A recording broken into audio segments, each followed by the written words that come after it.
Waheguru Ji Ka Khalsa, Waheguru Ji Ki Fateh. My name is Gurnam Singh, and I have many stories to reflect on the 1984 tragedy, but there's one particular story that I recall was actually in April of 1984. I was actually in the Golden Temple in Darbar Sahib, where I had the opportunity to stay with some of the Sikhs who were shaheed.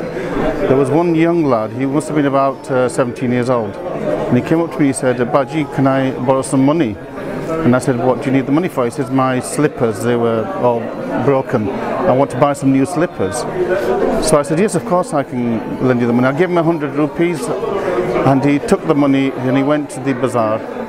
And he came back after half an hour with a smile on his face, and he said, "Here's 80 rupees change, I've bought my slippers." And I said, "Well, keep the 100 rupees, which is nothing in UK money."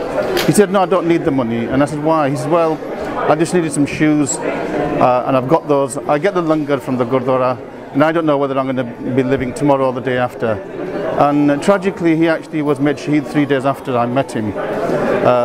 But he was totally committed to the cause, he was totally committed to fighting injustice. And my time in the Golden Temple, I was speaking to Gurnam Singh and others, was that they were really there to defend the poor, the innocent and the weak. And many of the incidents that they used to talk about was of local corruption by officers, the police brutality, and landowners taking land away from poor people.